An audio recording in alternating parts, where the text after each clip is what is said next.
You are all from the Isle of Albion. I thought I would cover this again because for this adventure, you have traveled from that island.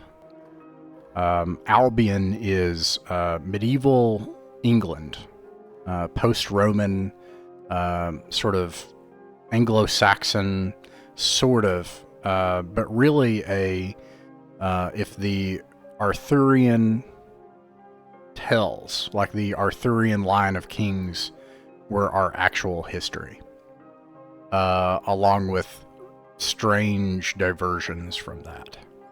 Generally speaking, you are from an a post-Arthurian England, 100 or 200 years after his death, 200 years. And you have adventured to the far northern parts of the island. And in the far north is a border where there are strange lights. And in that place, no one ever goes further. So you've heard that there is money and treasure and adventure here. And you are the sort of person that something is different in you, and you seek that out. And from there, you have there are people in a town called Caden's Rest that sort of sits in the middle of the isle, in the far north of the Pict Lands, that will sometimes travel to the western part of the island for trade, for goods, equipment, to make deals and purchase horses and sell things. And while there, you hear that there is a coastal city that is looking for adventurers who have not seen your type in generations. And that people are sort of being attracted to that place in a kind of gold rush, as there are places outside of a coastal city, an island to the west of Albion known as 𝕬𝖃𝖋𝖍𝖈. And so you commission a boat and you sail there. And the island is misty and it's a sandy, rocky, desolate place. And when you arrive, you make it into a city on the coast.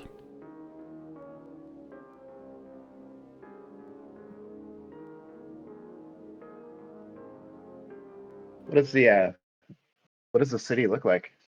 I will tell you.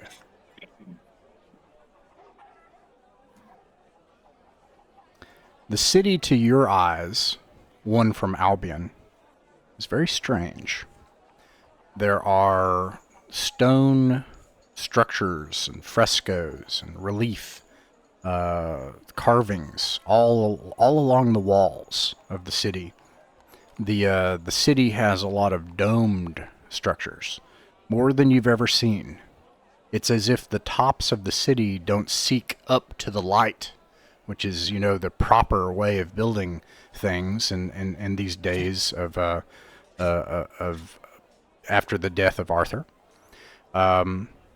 And it's not like the old Roman towers and the crumbling brick that you're used to, or the old castles. Instead, it's as if all of the tops of the cities sort of lean down onto people. And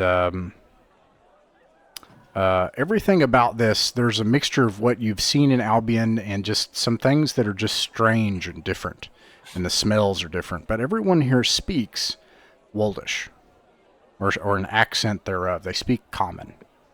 And when you arrive here, the city is known as 𝕬𝖃𝖍𝖈𝖗. And I need to scribble this. This is actually north. Let me scribble this. North is this way. And so tomorrow, you've heard of these ruins that are to the west, among the foothills of this island, the Isle Republic of 𝕬𝖃𝖍𝖈𝖗. And it just so happens that there are a couple of things that are going on here. One is that the entire city is in a state of celebration and festivities. It seems that the gods, and is anybody a cleric? No clerics this time? It's probably well. It's probably a good thing. Because these people worship foul and foreign gods. They do not worship the light. Is anybody lawful? Actually, because if you're lawful, you'd worship the light too. Yeah, being from Albion, everyone in Albion except for those that are neutral or druids. If it says that if you picked lawful, that means that you adhere to the Church of the One True God, which is the light, and obvious kind of sit-in for medieval Catholicism, obviously. But the people here worship many gods, and old ones, and ones you haven't heard of. And there are many temples to different gods. And anyways, the gods have decreed that that their hated enemies to the west, the island of what's it called? 𝕬𝖚𝖋𝖍𝖈𝖐𝖊𝖗. So this sits on the northern part of the island, and then off the west of the island on the mainland, there's a city-state called 𝕬𝖚𝖋𝖍𝖈. And the gods have decreed a great curse upon 𝕬𝖚𝖋𝖍𝖈, and it is said that they will be destroyed by curse and plague in short order by the end of the season. And people are celebrating the end of 𝕬𝖚𝖋𝖍𝖈. And the other thing that is important that you've learned since you've arrived here is that the nobility of this place that sit in Podesta's palace, a richly decorated and vine and rose covered palace with iron grating and domed ceilings, with a number of statues which you think are perhaps some foreign gods. The nobles here have decreed that people from outside the mainland are invited to try to solve an orc problem, which are in the very ruins to the west that you heard of. And they have offered that if anyone descends into the ruins to do battle with the orcs, they may keep whatever they find that is of value to them. And you sit tonight. Tonight is the let's see, the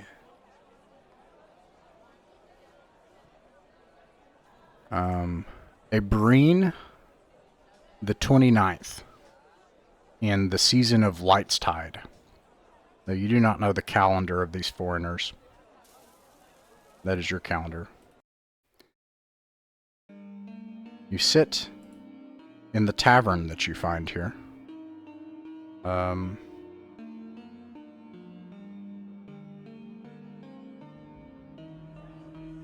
This is the Inn of the Seven-Headed Cat. It is obviously a dive. There are the lights are dim here, and cowled figures sit among the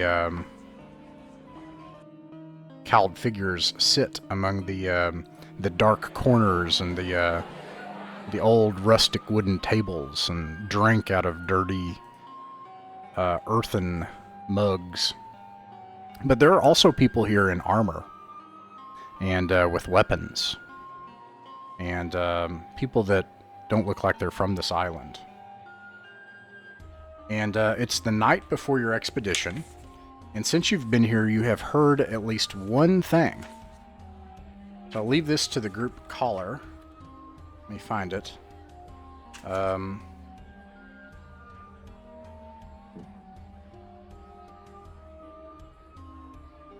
One thing about the Isles of former Lioness. So, AJ, if you'd roll a D12, and you have heard one thing since you were here about this vault upon which the orcs have seized and operate from.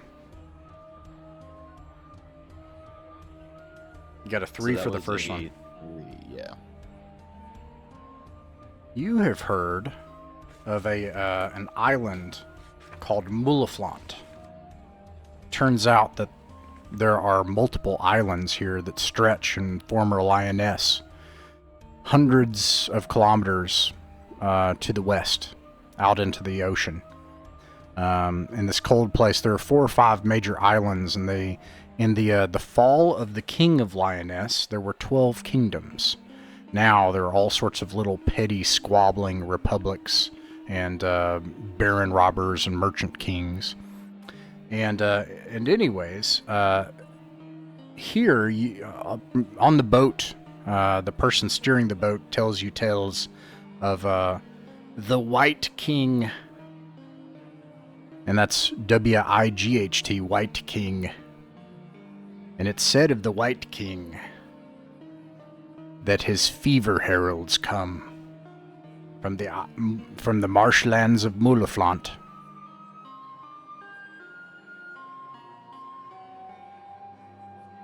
You said fever heralds? The fever heralds. Okay. And then one more D12, as since you've been eating here at the tavern, you've heard one other thing, perhaps via eavesdropping. You hear a group of people say, "It's true. Those orcs, they've moved in and live in the hills now. It's a dire portent.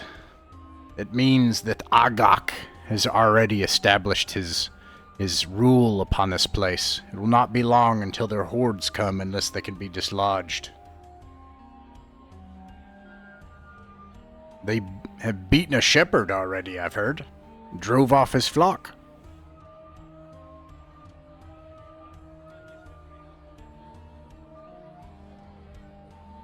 And with that, you sit here in the tavern. I can describe what's around 𝕬𝖋𝖍𝖈𝖐𝖊𝖗 if there's anything in the city that you want to investigate before you bed down for the night. And what preparations would you like to make before your journey tomorrow? Duncan. Sure. So, okay.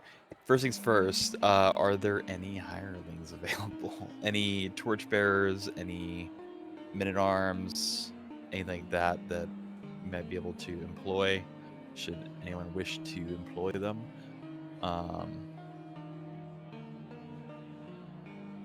Yes, it looks like there are 2 different groups here, which do not look as if they've been out in the field or as if they have just returned from a journey. You can tell from the soiled appearance of the armor and equipment of some people that they are coming and going, except for 2 groups, which seem to be here much like yourself, sitting at a table preparing for their own journey, perhaps to the same place.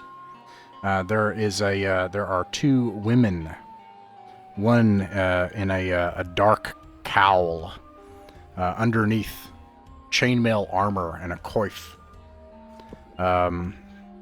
and underneath the cowl, and underneath the armor is also a dark robe, whose symbols you cannot read in the darkness of the tavern and the tallow light. There is a woman that sits with her in leather armor, and you can see under her cloak the indication of knives. Sitting at another table, and these are all women. There's another woman that has completely concealed her face and head, and you can only see just the bottom of her jawline. You can see as she reaches for a bowl of porridge to eat, while her companions drank the ale, that her hand is slender and long, and it's just kind of off. And the slender hand is sipping on this porridge. The others do reveal their faces. They are young women, men-at-arms, one of which has a slender build and a hefty sword sheathed on her back, and another one in a hood whose symbols are not well concealed. There are a bunch of arcane runes that that are sewn amongst the hem of her cloak. Okay. Would anyone like first dibs on getting on hiring any of these people? Should you have enough leftover gold to do so? I will say, I'm carrying. I have quite a stockpile for my rapid athletic days. My character sheet from that session says I have 630 total wealth. I don't know how much I would have brought with me. And I don't know how much the ferry ride over was. It looks like in the other world, Cameron said it was 5 silver. You can say that you brought all of it in a chest, but you'll obviously want to keep it in your room and pay for a room here, because if you carry 630 gold, you're not going to be able to carry anything. Yeah, I'm not walking to the foothills. So I'm carrying 630 pieces of gold. So if we wanted to hire some people, I wouldn't be totally averse to doing some bankrolling. If we need some extra cash or whatever. I don't know what you guys think, how many we're going to need for our first adventure here. Hire all of them. Well, yeah. What's the rate on servants in this town?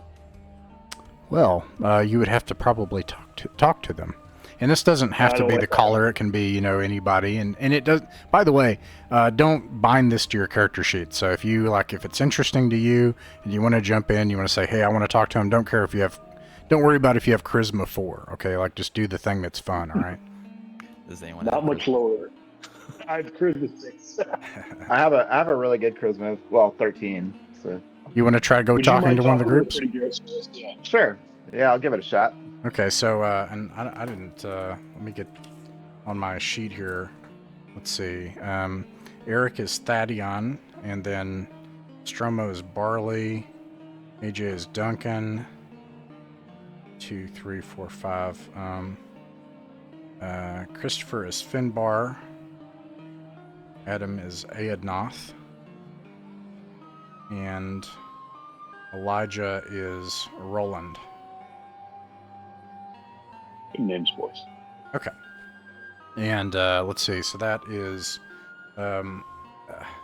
Thadion. Okay, so Thadion, which of the two groups would you like to go speak with? Well, I guess we could start with the first one that had the woman in the chainmail, and then another one wearing a dark robe, and another in leather armor with knives. I would probably start there. Okay. But at the same time, I also want to consult with our group and see what kind of gold we're looking to offer them, if any. Because I don't have any gold really. I have very little gold. I'll bankroll this first in the expedition. I'll say it. Okay. So do we want to make an offer, or what's an acceptable offer for hirelings or Come on, we're negotiating. We never name a number until they name a number. It's business tactics. Business 101. All right. Well, I don't know trying to figure out what a baseline is. Okay. Well, I'll go talk to them, and I introduce myself as Thadion, and we're looking to hire some recruits to join us, perhaps on an expedition here, leaving in the next morning. What say you? So I roll 2d6 for their reaction. Okay. And what is your charisma score? 13. 13. Very well. You approach the table and you say that, and the woman in the cowl, she looks up, her eyes bright, the firelight dancing off dark, black pupils, and she looks at you earnestly. She says, "Please, Thadion, is it Thadion?" That's correct. Yes. I am Jelsia, and this is my companion Zana. Please take a seat. Relax. I take it that you've heard of the vault. I've heard some rumors here and there. Perhaps you know something I don't. And you seek to journey to the vault. I believe that, yeah. I believe so. Excellent. Perhaps this is destiny then, 𝕬𝖃𝖗. We were just hoping to find a group of warriors and journeymen that are looking to try to find the vault. It just so happens that we also are searching for it. And from where do you hail? They look at each other, and there's a momentary pause, and she looks back and she says, in lands southwest of Franck, among the mountains. So is that on the other side of Caden's Rest, or? Franck is France, so I believe it's the very mainland. far south. Yeah. Yeah. Hmm. We've got some Ostrogoths on our hands. You guys have traveled a long way then. Yes, we have traveled a very long way to find these vaults. Would you have us on your journey?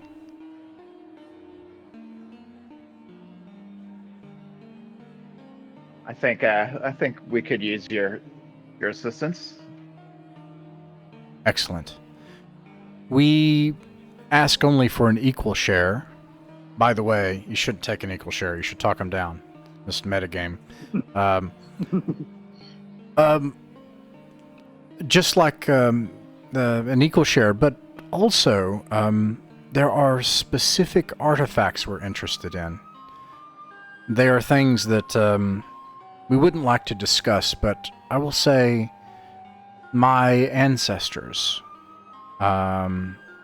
these items were connected to them, and they're important to me.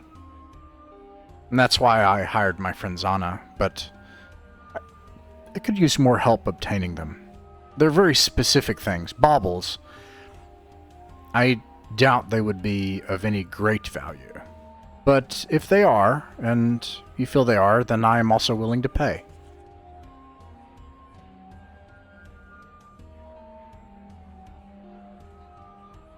What are your qualifications? You got a resume, cover letter, maybe? What are we looking at here? Yes. And she pulls back her cloak, and there's a mace, and there's a blood stain along one edge of the mace. And my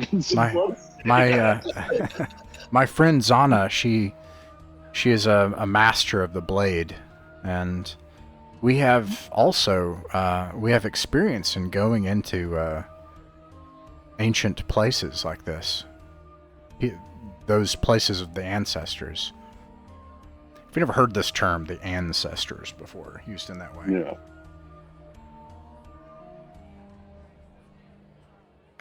Yeah. I think you guys can be. I think. Wait, I want 𝕬𝖃𝖗 to do it. Go ahead, 𝕬𝖃𝖗. Please. Yeah. So I look to the rest of the group and see the looks of approval, perhaps, and I look to them and I say, you seem like you would be a great accompaniment for this journey, but we are short of coin, and we are looking to gather as much treasure as possible. What say you to a quarter share rather than a full share? Well, we all must pay our fare here, but I see that your group is large and you have traveled over much, and we have been here for some time, so perhaps a half share. I'm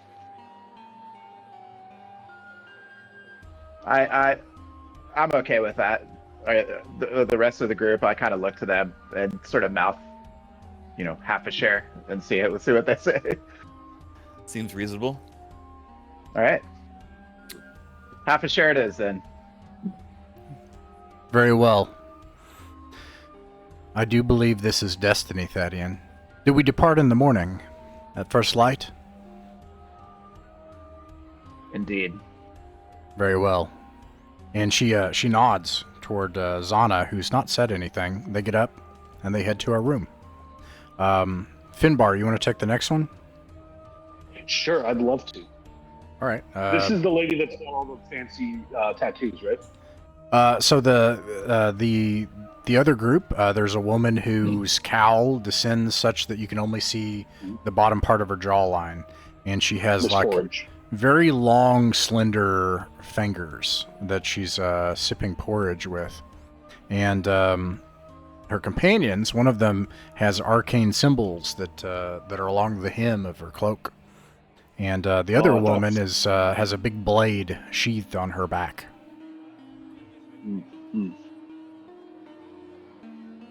Well met, fellow travelers.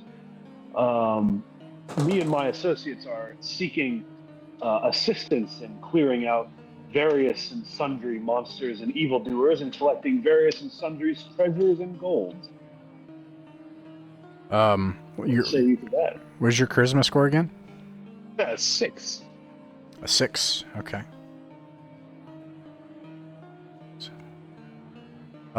As you approach, none speak at first, and the cloaked person just ignores you. And for a moment, the person with the sword on their back, they turn towards you and turn back to the person that's cloaked, turn back to you, and then finally says, "I'm sorry for my friend. My name is 𝕬𝖃𝖍𝖗𝖗, and we're also adventurers. We've been traveling together for several weeks. What have you seen so far?" Well, I can't speak for the rest of my adventurers, but I personally am well versed in various dungeoneering and other monster slaying duties myself. We were drawn by the scent of blood and gold, and we desire special friends to help revel with us. This is how 𝕬𝖃𝖍𝖗𝖗 thinks he's sounding, but it's not really coming out this way. She kind of leans back in her chair a little bit. She says, "Fantastic, excellent. So you're looking to be hired then, huh? You know, we were just looking to hire some people. Tell you what, how about half share for you all?" Share split amongst a group of. So in the end, they're going to get Now- quarter share anyways. Yeah, so I understand. There must have been some sort of miscommunication here. I get you got a 6 sword, and you got some arcane symbolism. You're currently speaking with the conqueror of 𝕬𝖃𝖃𝖗𝖃 himself, and so I hope that you understand. Sort of, we're not looking for shares. We're looking for mercenaries. Does that make sense? They're silent for a moment, and then she looks over to the one with the arcane symbols on the hem, and they look at each other, and then they just burst out laughing. And then they keep laughing. Yeah, that sounds all right. All right. I mean, I was just thinking maybe you guys might be interested in getting some free coin, some free treasure off of a great adventuring party, but you're welcome to go on your own. I always think more friends is always better. But Oh, my friend. Oh, I've already been to the West. There's no free coin you'll find there. Not unless you were like one of the bandits you'll find there that takes them from poor shepherds. Oh, shepherds I can was fight thinking- too. I was thinking we would give you coin, and then you could help us, and then you just you get the guaranteed price of being mercenaries, and we'd get the not guaranteed price of like entrepreneurship. You know. She starts laughing again, slams her fist on the table, and they think it's very funny. Would any of us be able to kind of? Yeah, please, somebody bail me out. No, I already rolled. No. Okay.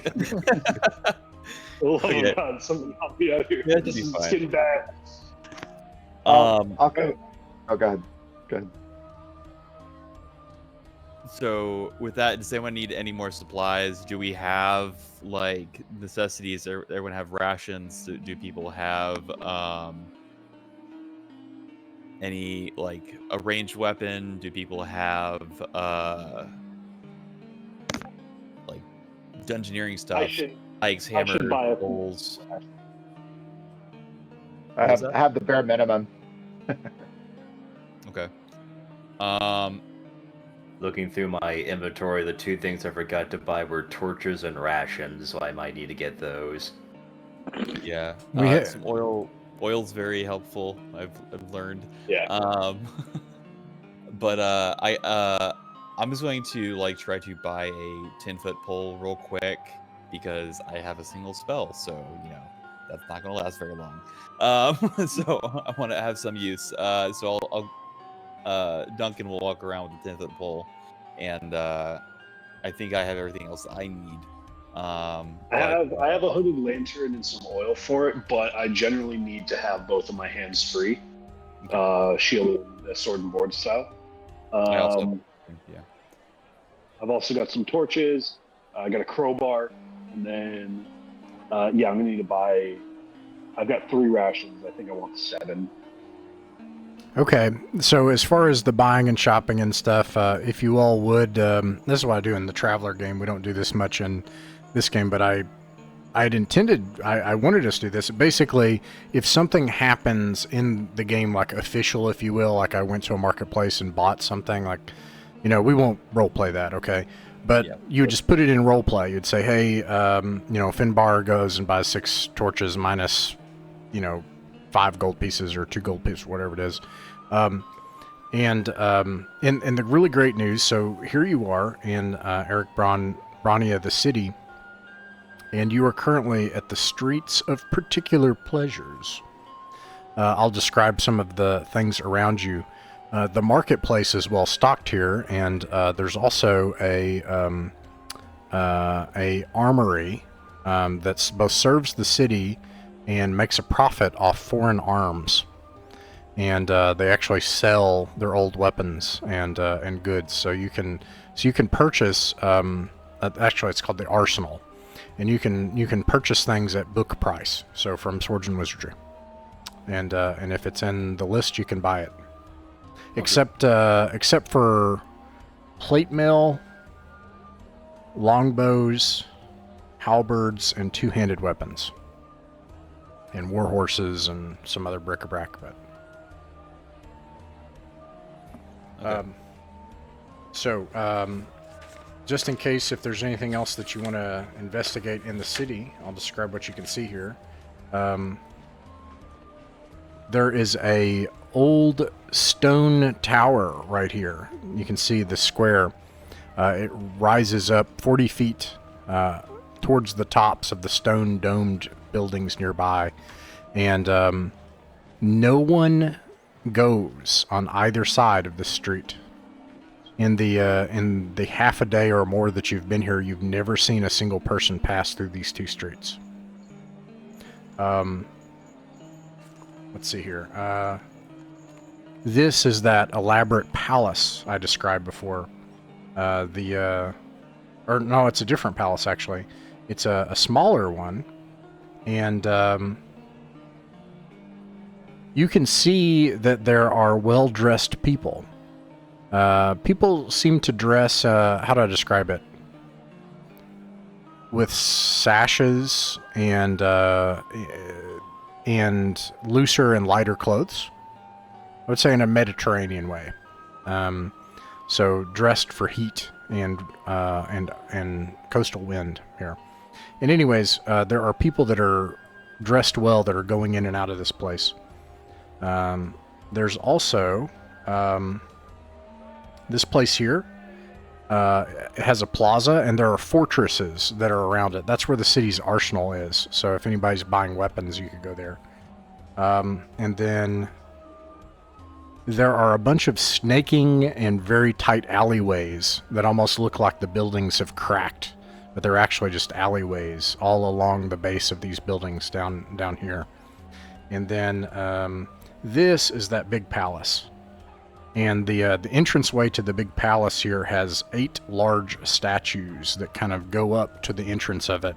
One of the statues has been cleaved down the middle and like kind of lists off to the half of it lists off the side, and then another 2 of them are shattered and 1 of them is missing. But you can tell there's supposed to be like 8, statues there. And as soon as you can actually see the entrance here, up the steps, the stone steps, it just like suddenly veers off from the entrance up an incline and just kind of disappears. Yeah, and those are the places you can see in the city from where you are. And where you currently are, which has all sorts of businesses and marketplaces and illicit pleasures. What did you say the statues are made out of? Marble? Stone. Okay, just general. Okay. Is there anyone having any strong inclinations towards investigating any of these things we've seen here, or are y'all good to kind of find the tavern for the night and head out in the morning?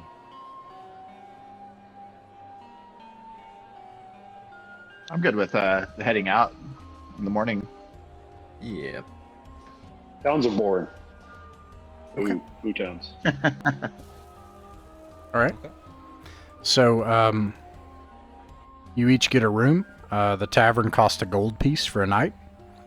It includes the meal the night before and the breakfast the day of the next day. So for the first day, you will not have to mark off a ration, okay? And the sun rises on the next day on the island.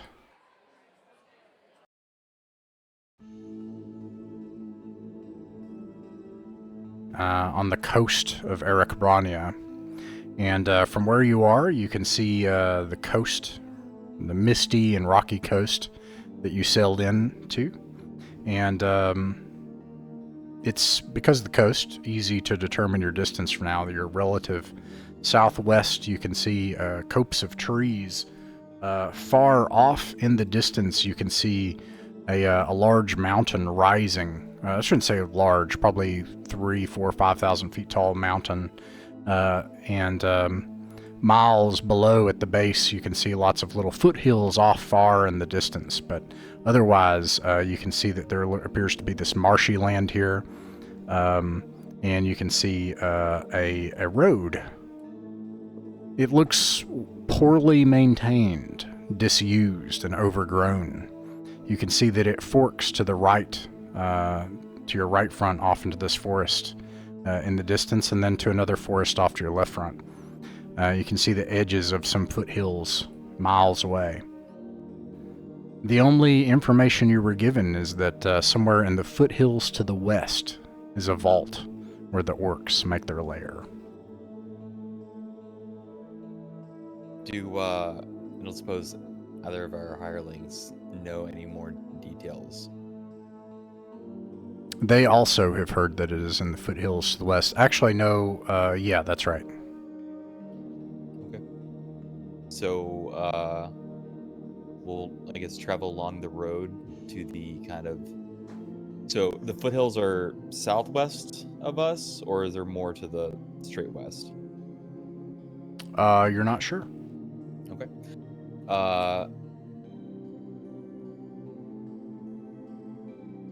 Is that road going to the west or the southwest? Oh, The sorry. one that, As it stands right now, because you know where the coast is, this does appear to be north. You know, north, south, east.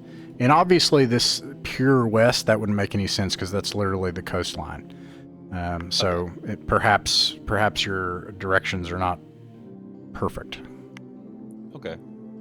So, I mean, My we'll interpretation would be that the mountain is surrounded presumably by foothills, and somewhere to the west of that mountain, or the western side of that mountain, in those foothills is where we're looking for. That's my guess. That's reasonable. So I guess we'll kind of travel. We'll follow the road for a little bit, just to cover some distance and learn what we may learn going southwest along that. That's the west side of the split. Okay. So you make it first to the intersection, and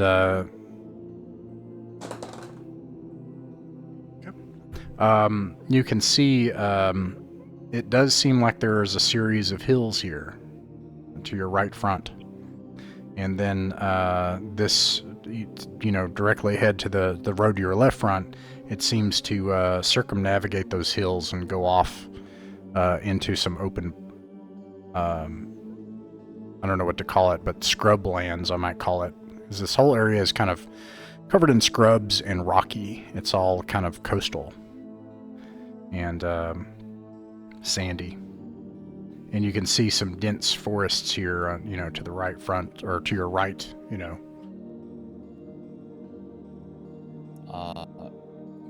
We'll continue along the road. Yeah. Okay.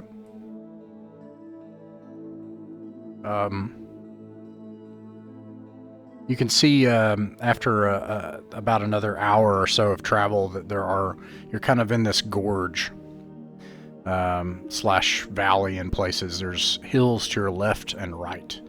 And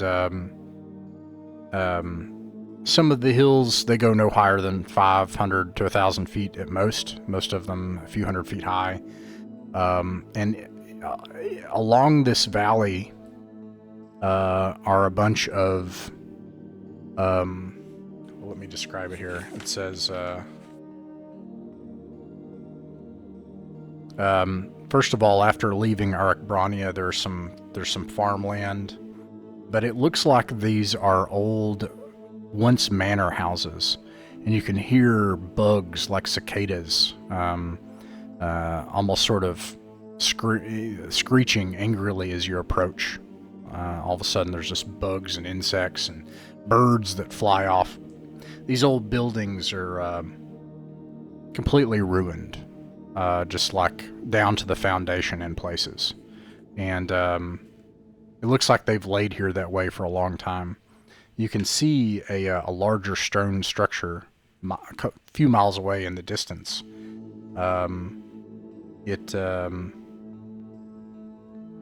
Let's see here.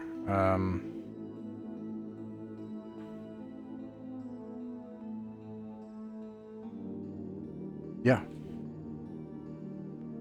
Okay. We'll continue towards that stone structure. Everyone kind of be on guard. This is around the area, presumably where we heard that the orcs were. So, you ready for anything? How wide is this valley? These distance Just tools trying to get an idea. They are accurate, so it's about a mile wide and about several miles long. I got my bow Are out. y'all comfortable in the valley, or would y'all like to go to the top of a foothill? It might be better to be out on the top of the foothills in case there is something out here. We'll be easily seen from very far from up there, but we'll be able to see very far. Yeah. I would say it'd be good to get a vantage point first, maybe, and then Okay. to this we can. So I guess we'll head to the large foothill directly to our west. Okay. Directly, you're gonna climb this foothill. This one's pretty chunky. It's probably a good 1,000 feet, a small mountain, as it were. Okay. It takes some additional time to do this. What is your base movement rate for the group? I think it's 9. I think that's your... Does anyone have lower than 9 movement? Right. Nope. Is anyone carrying a just boatload of gear that we need to redistribute? All right. Yeah, I think you're right. I think it's 9. So because of that, because you climb up to the top of this, you're able to see farther.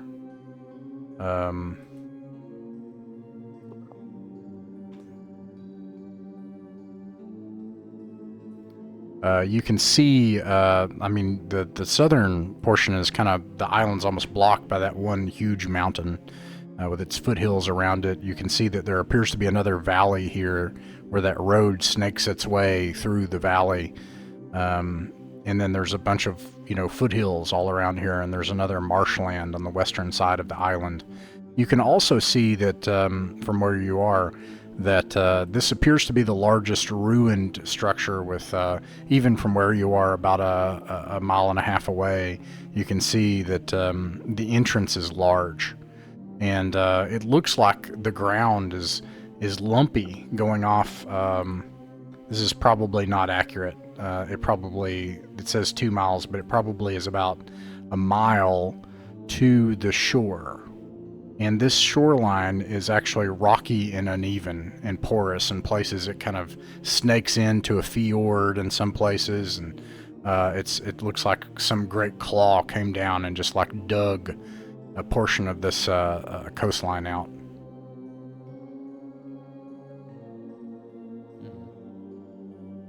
That is,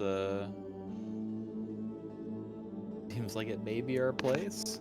And then roll a d6, Duncan, please. That is not good. That is 1. That's not good. This one I will roll. Well, it's hard to roll in the open with the. Well.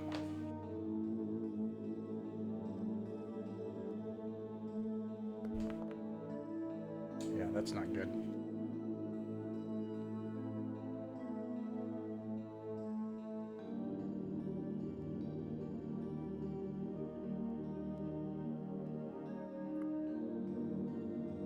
I've not been having good rolls today, yesterday.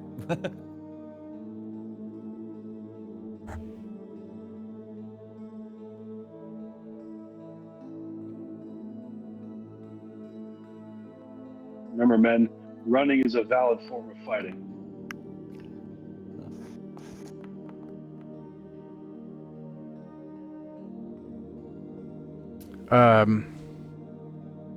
Does a 10 hit 𝕬𝖃𝖊𝖗? It sure does. So you all are climbing this hill. You get up to the top. You breathe in the air. You look over the valley, and all of a sudden, you hear this screeching, and something erupts from the bushes, and it latches onto 𝕬𝖃𝖊𝖗. You just see like the silhouette of 𝕬𝖃𝖊𝖗 disappear into this fat, furry, giant thing that seems to just latch onto 2/3 of his body mass as it brings him down to the ground. And one big, long, segmented, slimy, pale tail wiggles in excitement at its meal. Oh no. And so it begins. Oh, yeah. Oof. Heavy hit. You take 5 damage. 𝕬𝖃𝖊𝖗 is dead. No. Adam, roll another character. The largest rodent you've ever seen in your life is eagerly ripping 𝕬𝖃𝖊𝖗 apart. It looks emaciated and bony and hungry. And let me give you your hirelings here as well. Fun fact, shrews are not actually rodents. Ah, what are they? They're more similar to hedgehogs or moles. A giant 4.5 foot long hedgehog. It's adorable! That's... all right. The woman in the cowl screams as she sees the display of blood spray on the ground around you. All right, declare spells. Actually, I'm sorry. Yeah, declare spells. Yes.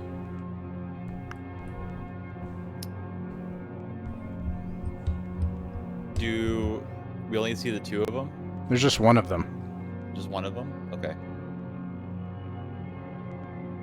No spells? Okay. Moving on from the spells. Let's see. The next part of the procedure is roll a d6.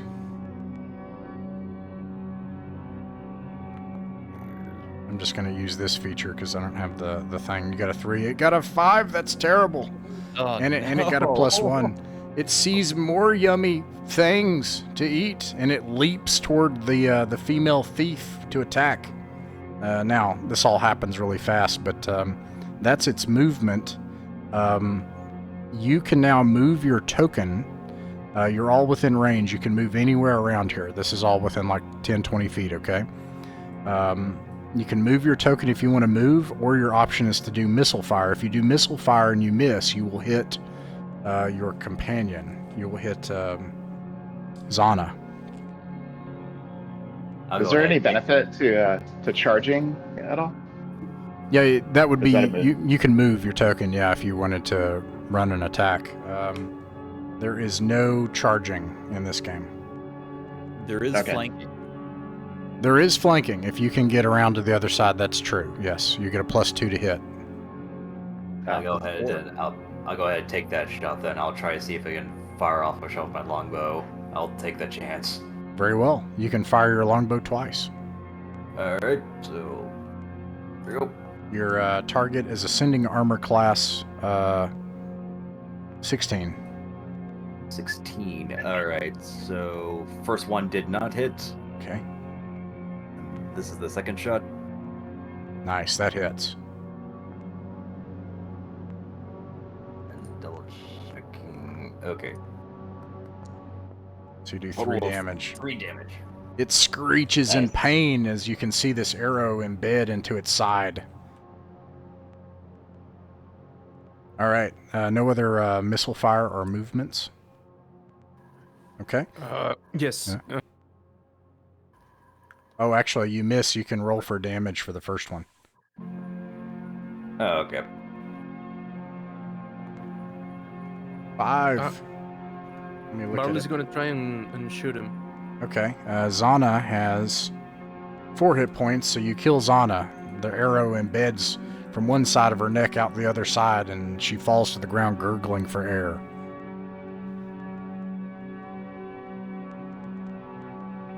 Friendly fire isn't.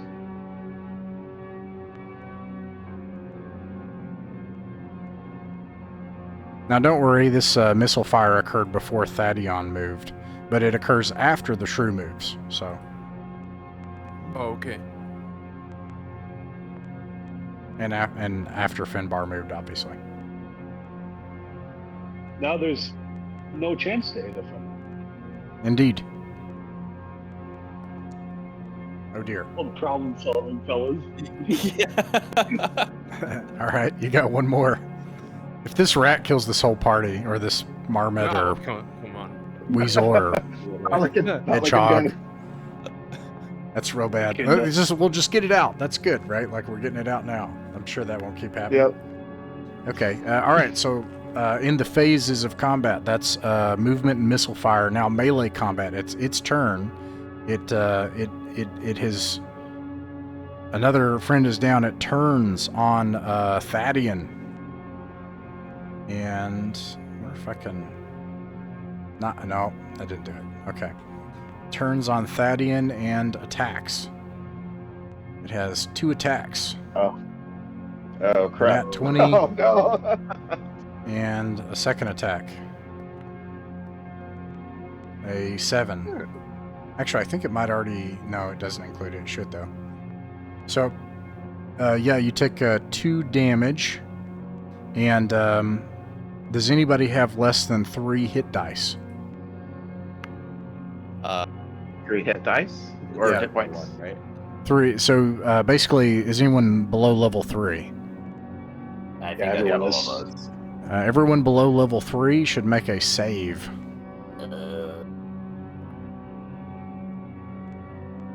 Alright. The D20 roll, right? Yep. To hit your saving target number. Made it. I'm going to roll for your companion. I'm just going to make a...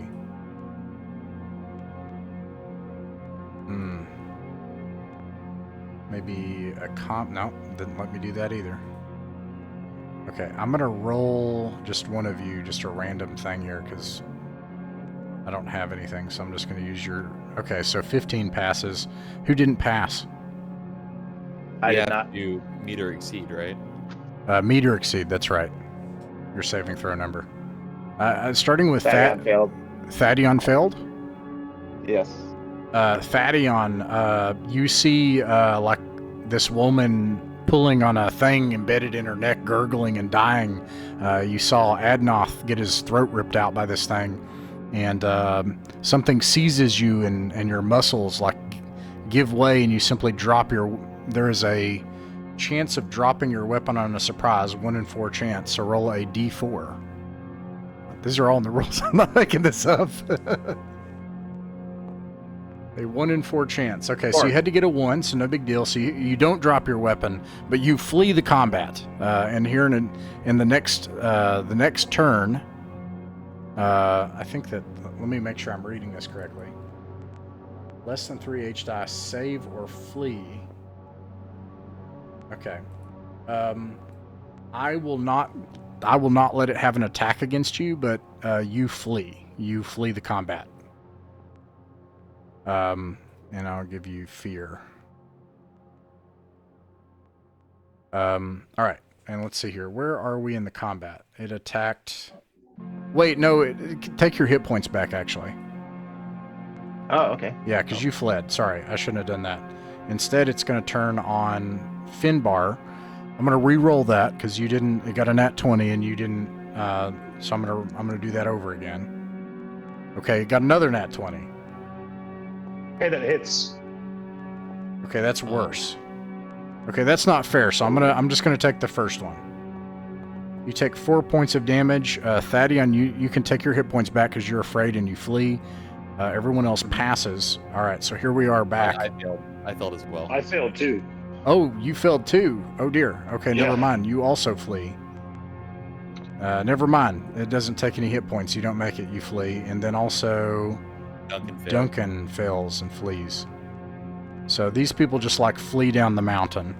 That leaves the hireling and Barley and Roland. She, by the way, was gonna like go up here. And then let's see. That is melee for you all, but you guys fired arrows, right? Yeah. Yes. Okay, so you can't move. She, on the other hand, does make it to where she can attack. She's a thief, so she does it at +4.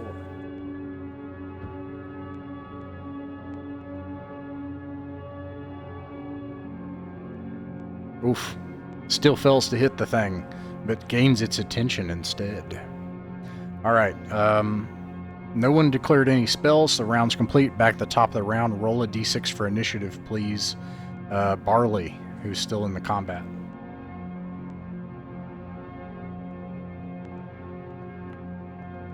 A 4, it beats your initiative. This is terrible. She is also going to make a morale check because things are going very, very badly on the last round. We're doing great, y'all. She passes her morale check and hangs in there. Let's see. Any spells this turn? I've already fled. I can't cast spells, right? Yeah. Okay. And then the other spellcaster's dead. So let's see. Initiative, movement. It moves to get ready to rip the throat out of the survivor. I actually did that wrong. She did the thief. But anyway, she missed anyway, so it doesn't matter. She is going to declare a spell, actually, if she can pull it off. She's going to cast Light, which I mentioned this before, but I used the BX Interpretational Light to try to, like, flashbang this thing and get away. And let's see, that's its movement. If anybody else wants to move, you should move your token now of the 2 survivors, Barley and Roland. I mean, at this point, it's probably just better to leave, although it might not be the most honorable thing to do. At this point, I mean, yeah. You can leave. Way ahead of you. Yeah, so, yeah, I'm going with the rest of my party. They got the right idea. Okay. Yeah, no problem. So you guys can leave with no penalty. She's going to have a chance to die because it's going to get a chance to attack her. At a +4 because she also flees. It hits. And that's just its first attack. 1 damage. I believe that might hit. Her armor class is 14. That hits. And it does 6 plus 4 is 10 damage. Jalsia is ripped to shreds, and this thing just like clambers up on top of her, and you hear tearing sounds, and blood flies as you flee down the hillside away from the sight of your corpses and bodies and blood. We'll never forget you. We don't have to pay you. That was unfortunate. Run away. That's one way to put it. Thankfully, nobody important survived. Well, at least we got to see what was on the top of the hill. Sort of. Oh gosh. Yeah. Following that, I guess we retreat further south towards the large ruin. Okay.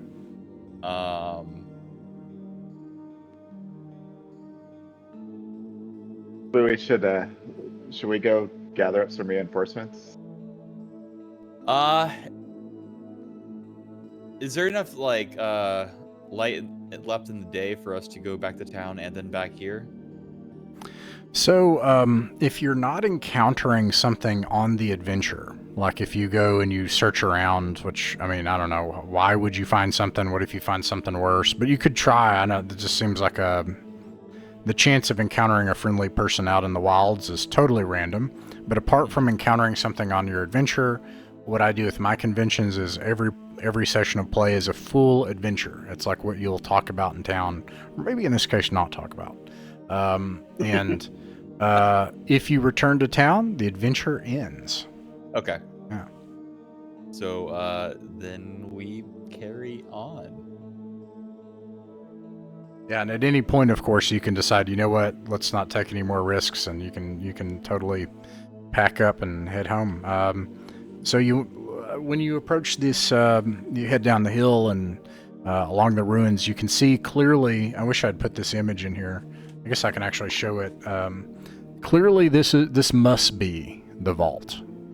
This whole structure from top to bottom is probably, I don't know, 15, 20 feet high. It's huge. And the front part of the vault has these massive bronze doors. And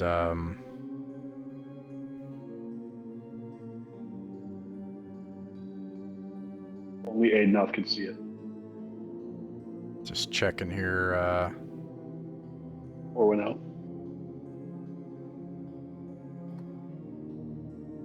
Yeah, so, yeah. Massive bronze doors. What did you ask? Sorry. Nothing. I was just making a joke to fill dead air. Oh. Yeah, so what do you all do next? And if you're wondering, Adam, yes, they're just going to find an adventurer out here. Yes. Are the doors open or closed? I assume they have to be open, right? They're closed, but it looks like there are two huge bronze bevel handles on either side of the two doors. Well, I bought this 10-foot pole. I'm going to use it. Dang it!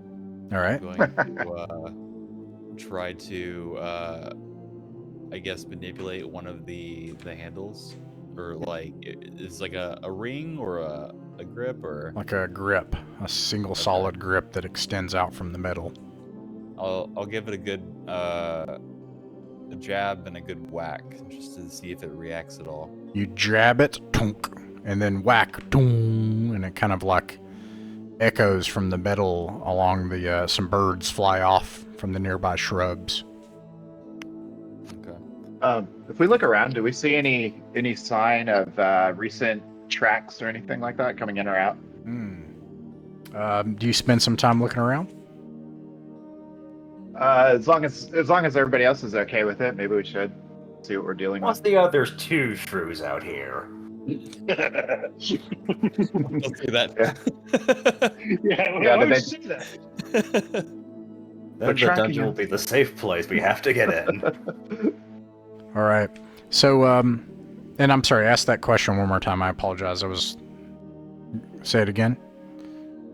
Oh, so I was gonna maybe check around for any recent tracks or any kind of signs of activity coming in or out of the doors. Okay. So it'll take you about an hour to look around. Oh my goodness. That is a lot of time. I don't know. Do we want to spend an hour? I'm okay with it. Considering this would be our exit, it's probably not a bad idea. This actually is not.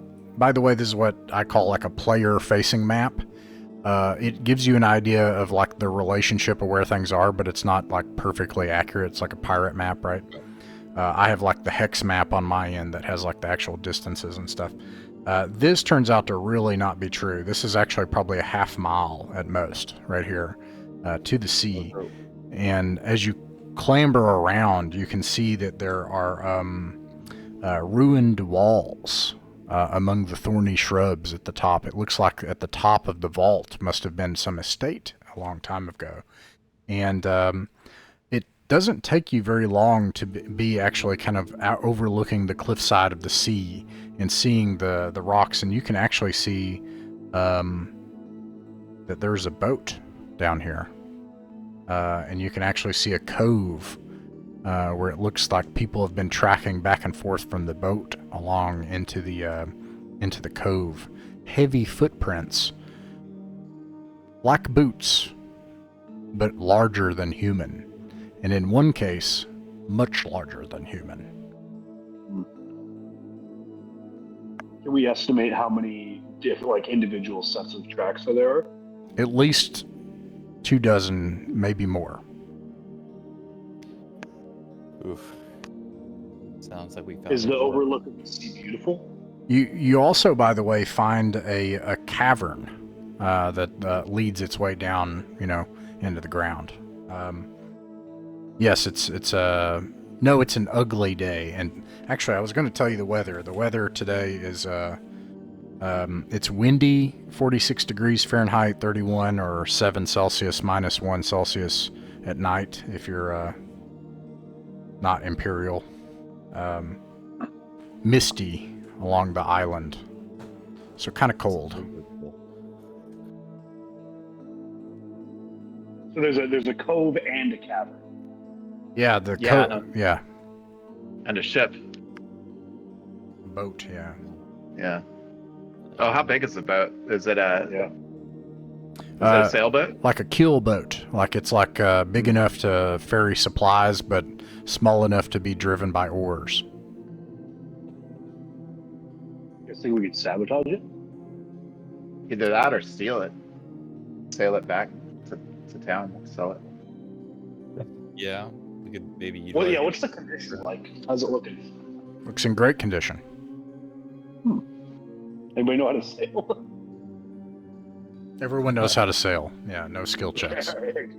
Oh, okay. That could definitely be valuable. I would assume that there's a guard somewhere in watch, so we should be careful.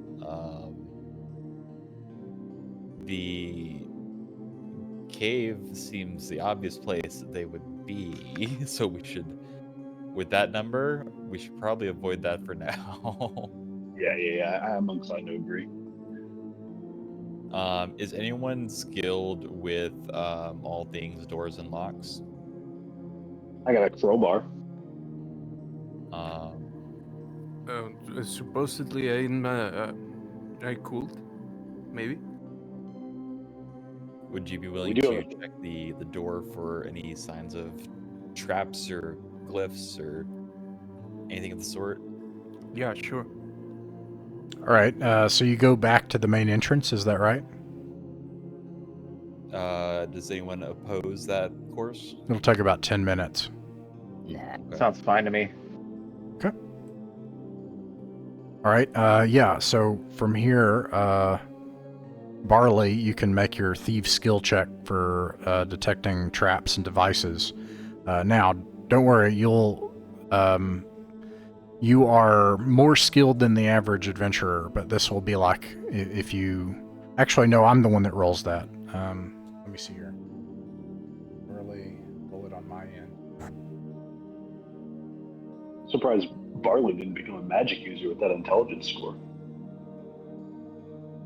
What's he got? 16. Wow. Dang. Oh, I think intelligence is a thief skill too. Yeah. Is it really? I didn't know that. Barley, you're absolutely certain that not only is it not locked, but you don't think it would be that loud if you were careful. And it's cracked open. It looks like people have come and went. And to answer the original question, yes, there have been people that have been coming in and out of this place. Ooh. Interesting. Shall we proceed? Does anyone have, I guess, better first question. Should we seal the door behind us? Or should we leave it open? Probably. Does anyone have iron spikes and a hammer?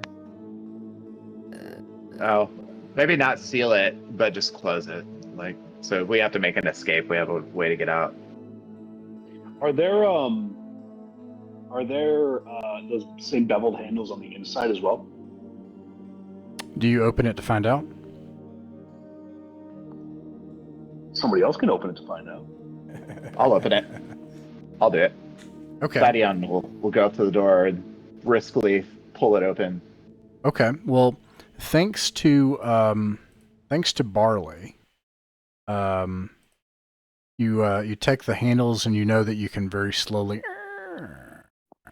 like begin to open them, and it's fairly quiet. It is pitch dark inside, and the walls are made of stone. It has that kind of acrid, loose stone smell, as if it's just hung in the air and off the ceiling for ages.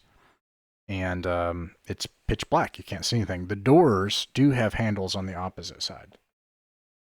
We could always bar it if we wanted to close it behind us in some way. That was my fault. We could. Perhaps with the ropes, if we need to get out, we can chop it quickly. Well, first, can we cast some light in this narthex here? Oh, we're looking yeah. at? I'll light a lantern. Okay, you light a lantern. Let's see.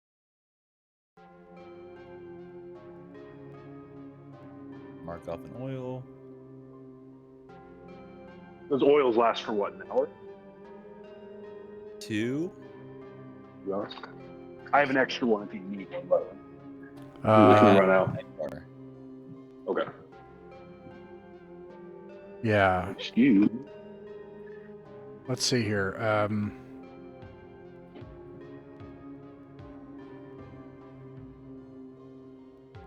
So, you open the double doors. You can see on the other side from where you are. I'm just going to kind of move you guys in. I'm going to squeeze you together a little bit as well, just so that I can move you. Whoops. That always happens.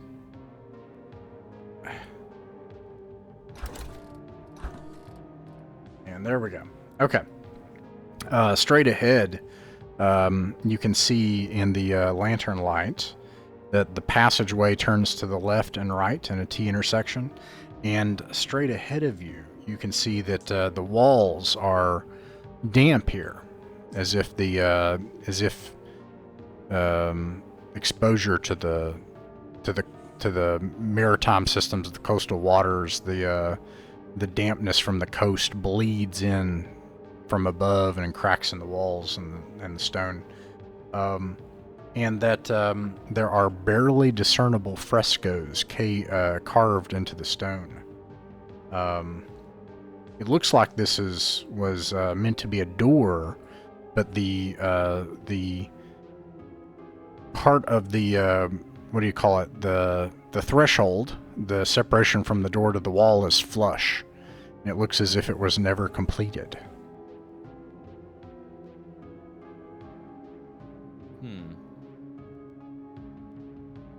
And you guys are movement rate 9, right? Yes. Maybe we should go check that out a little bit more and see if maybe there's something hidden where that door once may have been built or whatever. Okay. I can't hold a lantern and use a 10-foot pole at the same time, can I? I can hold your lantern for you if you want, or if somebody else wants to. I can go ahead and use the 10-foot pole if it need a body to be able to. Okay, I'll hand the pole off to you. All right, who's using the 10-foot pole? That would be Roland. Okay. Let's see. Roland, you move up, and you reach across with the 10-foot pole to poke the. What are you doing actually with the 10-foot pole? I'm trying to see if we can trace around the door, see if there's any place where it either there's a place where it can either like make a hollow sound, or where the place where like if the pole might poke through or anything like that. Trying to see like if there's like it's just. Okay. And Adam, as soon as you're ready, Adam, if you got a character, just let us know, and you can hop right back in. Yep. We'll get it going. I'm in. I'm ready. Okay. Another person is here with a backpack and bedroll and weapons, and they look at you surprised. What happened? Did all your members die in your party, or to these ROULSs in the wilderness, or why are you alone? Now, there was a pack of these giant shrews. There you go. That'll do it. that roaming chased the us all down. We too faced a pack of them. Yeah, the whole time. We barely almost didn't kill him. So what's your character's name, Adam? So 𝕬𝖚𝖋𝖍𝖈𝖗, first level lawful fighter in ringmail with the battle axe and 2-hand axes. Nice. All right, yeah, 𝕬𝖚𝖋𝖍𝖈𝖗, who also happens to be from the Isle of Albion. He is not from Lyonesse. So, yeah, 𝕬𝖚𝖋𝖍𝖈𝖗 joins you. I'll just use your old token. Meanwhile, let's see here. While he's poking with the pole, I'm gonna look up.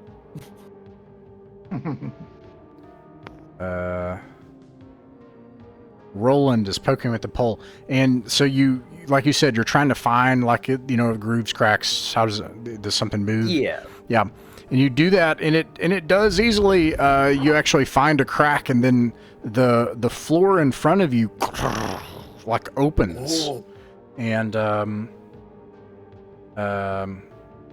there's about a 20-foot pit here, if I can. That opens in front of you, and you also open a door across from it. Now, if you move around this, don't worry. I don't think you're stupid. You don't have to make a saving throw. You move smartly around this, obviously. Inside of the pit, there is a skeleton with a broken staff nearby, and many of its bones broken as well. A broken lantern, and a partially burnt book, as well as a brass owl amulet around its neck. The pit's about 20 feet deep. That's right. I have 50 feet of rope. Yeah, let's climb down there and see if we can get that at least that amulet. Sounds interesting. It'll take Who's descending? It'll take a turn. You don't have to make any checks, but it'll take a turn. Okay. Okay. If whoever goes down there, can you grab the book as well? Absolutely. I'll go down. All right. Finally, some luck for the night. Okay, so you cinch off the rope on something, or somebody holds it, and you belay down, and you can see that this brass owl amulet, you disconnect it from the neck.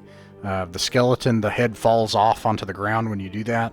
You're holding the amulet. You think that the amulet is worth probably 50 gold pieces, and then you find a pouch of money. It has a purse next to it with another 100 silver pennies and 30 gold pieces. And the book is full of arcane symbols, most of it burnt, but some of it still intact. Definitely grab all that stuff. Does the lantern or the staff, do they look salvageable at all? They look shattered and broken and useless. Okay. I'll take those items and climb back up the rope. Very well. Hand the book to our resident wizard if we have one. Duncan is a wizard. Do Do we have any other magic We user? still have Well, one he's a wizard magic left. user, not a wizard. Oh, okay. Oh, magic user. Yes. He's not that good yet. Yeah. The reason they're called magic users is because you can become any type of magic you want, hence magic user. Yeah. That is the first time I've ever bought a 10-foot pole, and I feel fully vindicated in that now. A man who sleeps with a machete is a fool every night but one.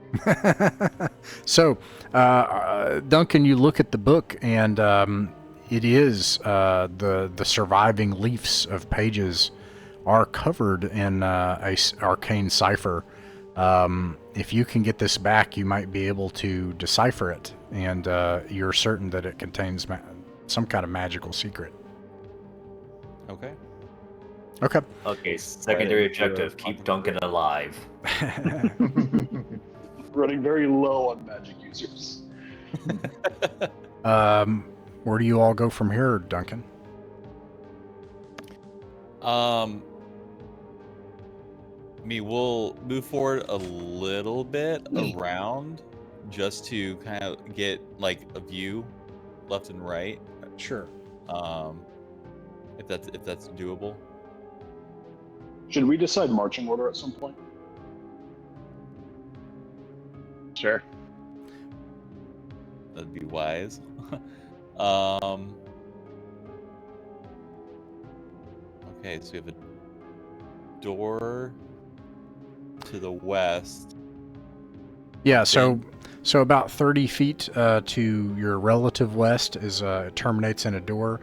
The doors inside of this place, you can see that they are brass, which is an odd metal to use for the interior of a structure. It leads you to believe that it's very old.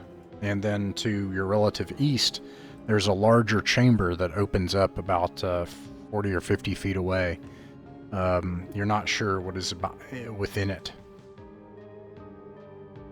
And then straight ahead, this continues on to the edge of your lantern light, and you can see another one of those frescoes at the end of the where it turns, and otherwise it turns off to the right into the darkness. Can we make out at this distance what the fresco depicts? It looks like a leering face, at least on the edge of it. Is it the same? Is it the same one as we have closer to us here? From here, you can't tell. You'd have to be closer to be able to see those details. The one that we just opened. I think you meant. Oh, I'm sorry. I thought you said, "Is it the same?" Oh yeah, I thought you were talking about the one that we were looking at further down. But I was just wondering if they would look the same or not. Yeah, to make out such details, you would have to be closer. Okay.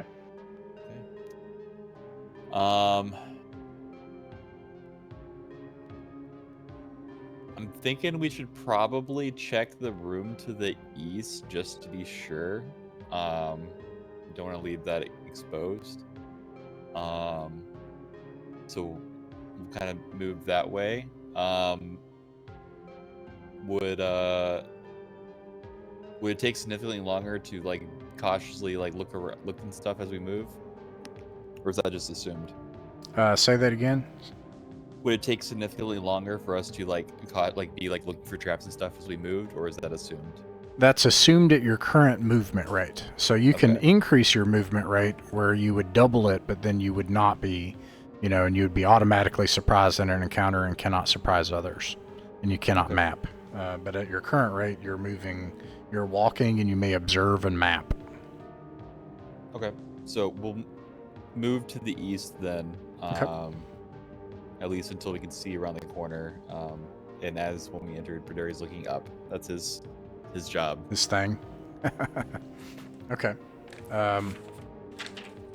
So you go into this chamber. It opens up about 20 feet to the right, and there are in this place billowing steam clouds and a sulfurous smell, and mineral water gushes from various fonts that disappear into gurgling floor drains.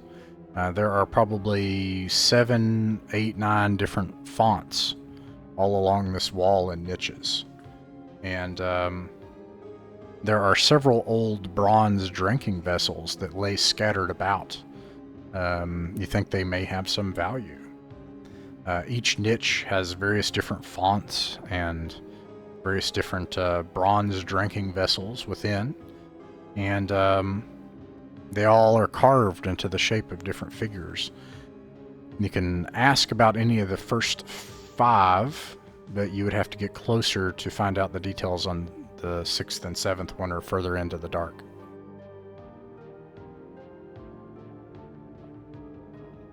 Anyone have any questions that are popping to mind? My suggestion is just let's not mess with anything and keep going, because I don't think it's a good idea to ever go near any of these things. The sulfur smell and geysers kind of have me on edge. Don't Are want to the get scalded. are the bronze drinking vessels, are they like lying on the ground, or are they located next to the fonts? They're next to the fonts and the niches. I wonder if we use like a 10-foot pole and like knock one off and pull it towards us or something, maybe?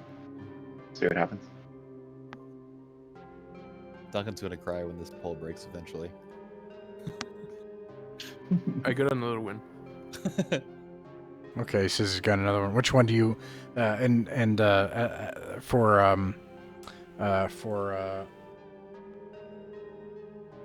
what's my place here? For Thadion, which one do you want to check then? I'd probably suggest the one that's closest to us. Are they Okay. all on the north wall or on both sides? They're only on the south wall. The south wall. Okay. 20 or this 10-foot space, about 2 or 3 feet in, becomes stone niches with fonts and clay pots and running water, and it drains into the floor. Okay, so yeah, just looking at it, you can see a statue that kind of hangs over the fountain.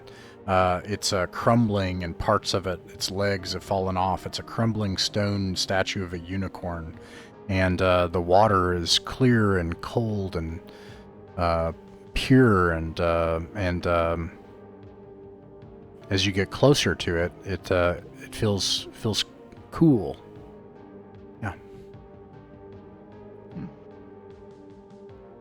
Do we want to try and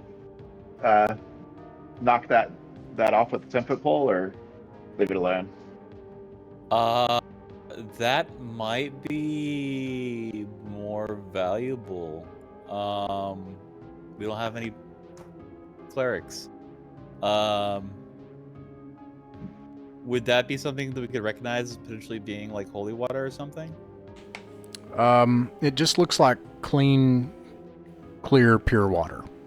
Not holy water, yeah. And Witherman, what do you think? Witherman is gonna put his hand under the running, cold, clean, clear water. Okay.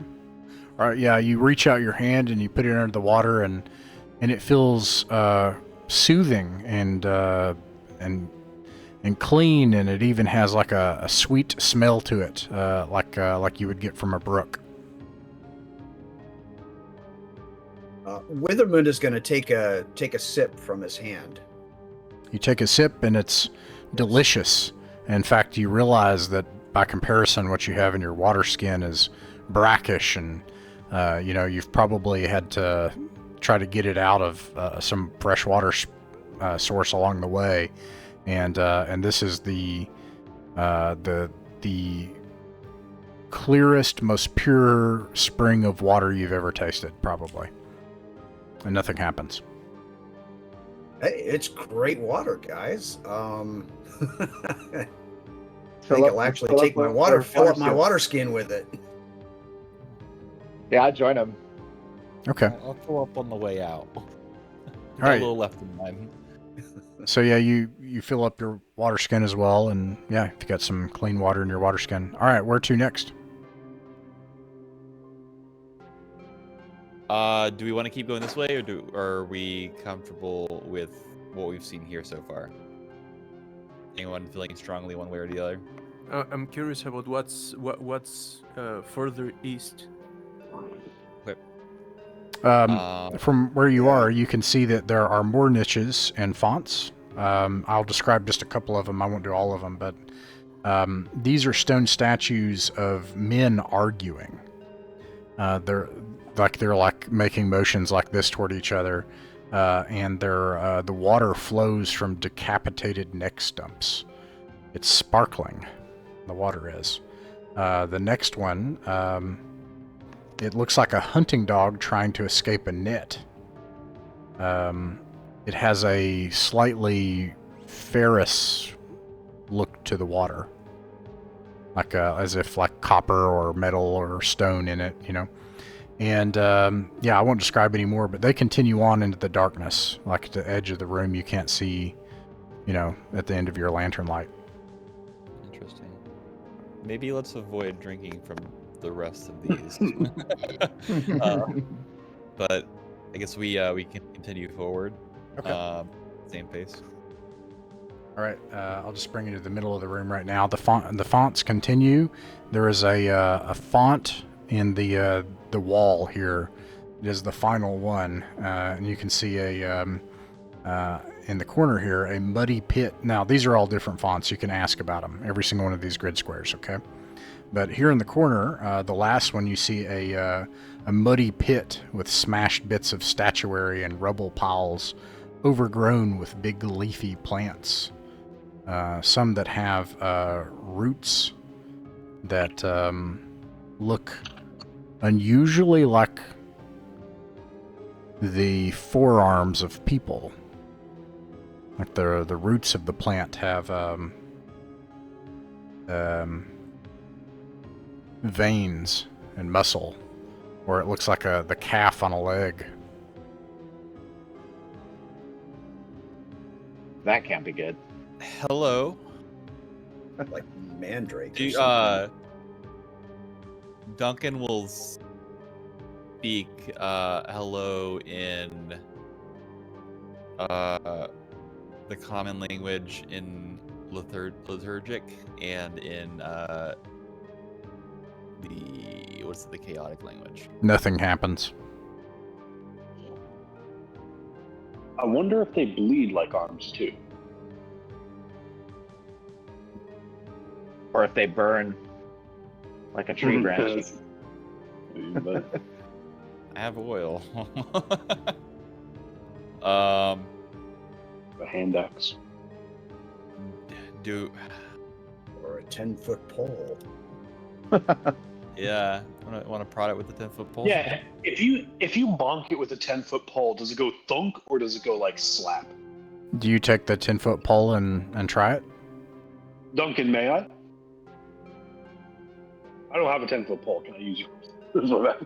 I step back a couple feet with my bow out while it goes. All right, Finbar, you go forward and you poke it with a 10-foot pole, right? Mhm. Okay.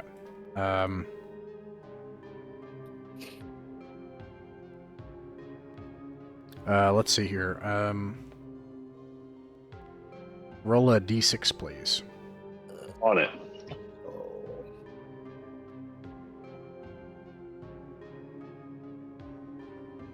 Okay. So you jab one of these things. You can see and they're just random parts in the roots of these plants. Looks like the calf of a leg. Looks like a bicep, maybe a neck, and like part of a cranium, the back side of it that forms the roots of these plants. And then these big leafy, these big leaves, and it's in a muddy pit with a bunch of smashed statuary and rubble. And you jab it, and it shudders and screeches, like it screeches, and then all of a sudden, from above the plants, like something plops onto the floor. And screeching and shuddering. That's lovely. And that- very slowly starts to move towards you. I'm gonna like a little bit faster than it. I'm gonna see if I can walk backwards away from it. Are you gonna you're just gonna walk back away from it? Yeah. Yeah, I kind of want to pull it into the room and see if there's anything following it. If we should just run. It very slowly starts to move towards you all. Run. Yeah, let's keep distance from it. I'm gonna throw an oil at it. You're gonna throw oil at it. Yeah. Can, Alright. can I take a shot with a bow? All right, we're gonna move to the combat procedure. Okay. All right, so let's see. Top of the round, declare spells. No spells. Okay. Next thing Got is the one. roll a d6, but let me make sure first. Oh, actually. Oh, you're lucky. I wish I could tell you about that. Which you could do. All right, yeah. I'll roll my d6 here. I'm not really good on these d6s. Okay, unfortunately, at first. So it spends its turn moving, but it's only able to move. You said you kept your distance, so I'll say it moves its full movement rate, which is from back there. So I'll say it like it starts, so it gets like right here. Now don't worry, it does not make it to you all. Like you guys make it, because you specifically said you stay away from it. So it makes it that far. You think, though, by the next round it's going to make it to you. Next round, sorry. And Let's lure it into the pit. Yeah, yeah. Yeah, let's run. I mean, it was for kind of yeah, I have to look that Absolutely. up. Yeah. Walls.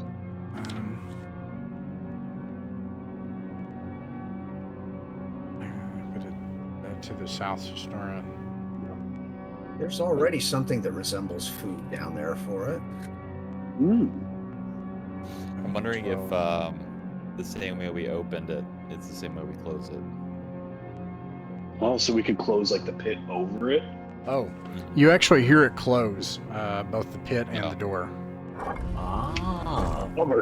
Timer. Yeah. Sorry, I hadn't resolved that yet, but it's clear to you that it closed on its own. But meanwhile, back to you all and the combat procedure. It moved towards you. Now you can either fire missiles or move. Let's move. Yeah. And I should start top of the round. I always forget to ask this, but declare spells, but also hijinks, stunts, shenanigans, maneuvers, plans. Like, is there anything else, as a whole? We could try to. I like that idea of trying to lure it to the pit. Since we know where the pit is, Yeah. we could avoid it and just go on the other side of it. Yeah, let's do that. Okay. Does everybody agree with that plan? Yeah. Yeah. Yeah. Okay. Well, that's simple If it enough. fails, Let's. We're gonna be trapped. It sounds like you guys are going to keep moving then in order to accomplish that. So, because if you fire missiles, you can't move, so you're going to keep moving. Right. So you wait till it gets here, and then it is. Let me apply the same rules that got applied to you.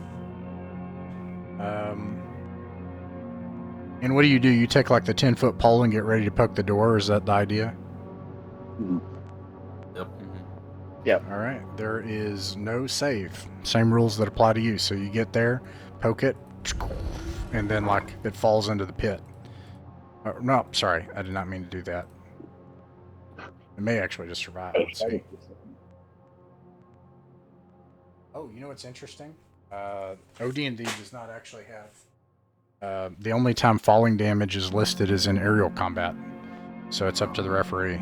So it falls, and it like splatters like a zit, and just like splashes along the walls. You can actually see it like cover the skeleton, and what's left of the skeleton, parts of it like get eaten away.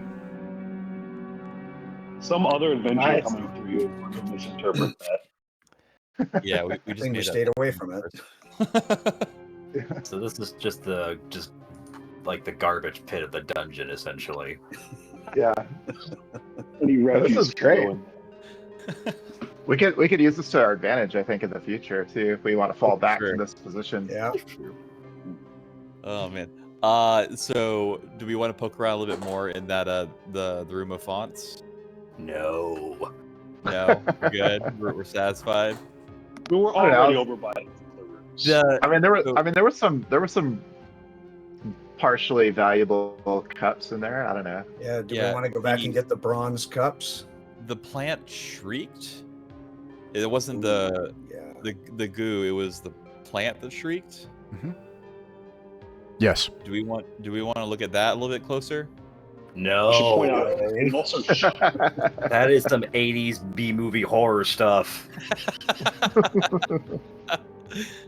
I mean, it probably burns. I'm just saying. Oh, well, we also Yeah. gotta watch out for something else coming down either of these corridors too. That if that plant was loud enough. Oh yeah, that's true. True. I don't trust the fresco up there to the north though. And this door we know closes. We don't know if we can open the other side. That's Does true, anyone- yeah. I forgot to mention that. Well, actually, no, you haven't. Never mind. Does anyone have stakes? I know I asked that earlier, but the iron stakes. Oh, I do have. I got a dozen iron spikes.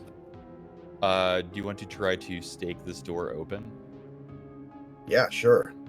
All right, you stick the door open. Stake it.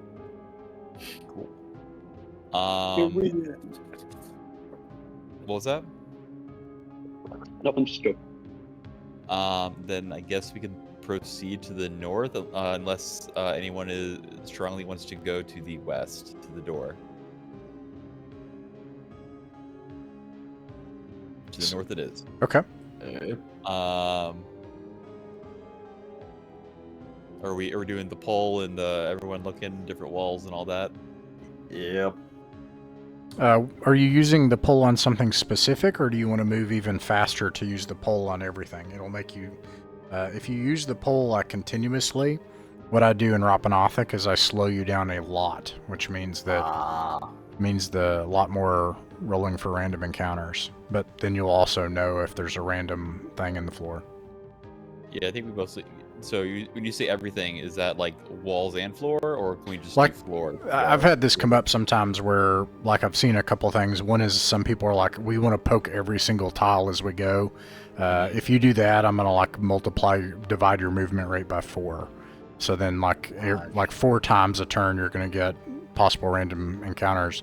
And what I've also heard is, hey, we just want to do it around corners or where there's a change in the dungeon structure, and I also slow you down less, but I slow you down for that.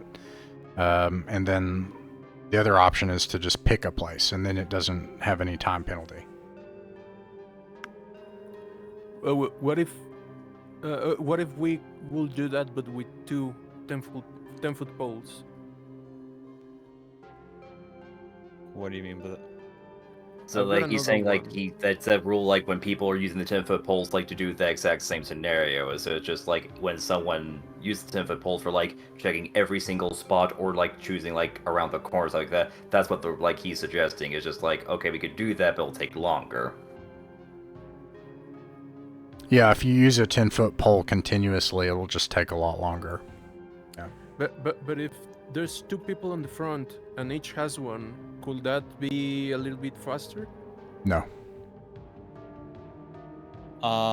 Is anyone opposed to doing that just until we get past this face fresco? This ominous face fresco? You could also I'm fine just with it. check that area. So if you do an area check, that's just 1 turn. So there's also that option. Personally, I just want to see if I could check the area because I don't think every single square is trapped, but just like anything that's suspicious. Obviously, like the face fresco, yeah, but anything in between there.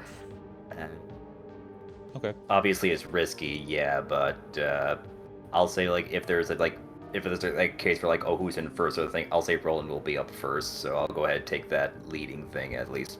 So you want to check this area, like around Yeah. this bend where the fresco is. The fresco, by the way, it turns out looks exactly like the previous one. All right, so a turn passes, and you spread out. You check the whole area, and you don't seem to find anything. You don't find like a place where the floor could move. You don't find any cracks or anything like that. You poke the fresco, and what you find actually is that it looks like it does look like it hinges, and you do find where it's different in the middle, and there's actually a small lever on up on this side. So it's probably the way to open the door, I would assume. Oh. Seems like it, yeah. Cool. So we proceed? Yeah. Yep. You want to go around this corner and continue down the hall? Yeah. Let's see what we can see. Okay. Do we want to do the pull at every turn kind of thing? Are y'all okay with that rate? I'm okay with that, yeah. Okay. Better Yeah, to be safe than sorry. And they say it's a good compromise between overly cautious and waiting for something to happen. Yeah, I'd rather show some caution than no caution. So, Yeah. Yeah, if we're going too slow and checking everything, it kind of feels counterintuitive because of that extra time spent just hanging Right. around an ostensibly very dangerous place.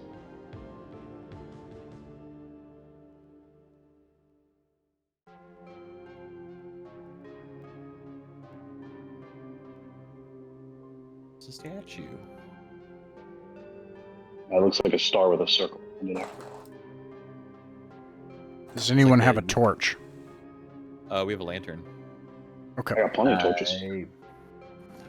I'm sorry, the one that's lit. Okay, so you have the lantern lit. Okay. All right, so let's see here. You get to. It looks like it doglegs back to the right here, but there is an alcove. In the alcove is a statue of a minstrel, but in place of a. Oh. Wow, yeah. Everybody make a save, actually. Okay.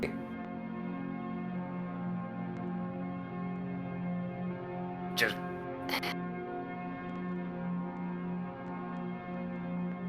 It looks like she has a lyre, but as you get closer, she moves the lyre and then knocks an arrow into the lyre, and it turns into a bow, and she starts firing arrows down the corridor at you. Let me know if anybody fails. Now, the good news is you get close enough to act before this happens. I mean, like if you wanted to, or you could dive down this hall, or you could run back. But this happens before you can do any of that. Finbar failed. Anybody else? Barley, Finbar? yeah, Roland I failed. failed. Okay, so this will just be one roll for whoever's affected by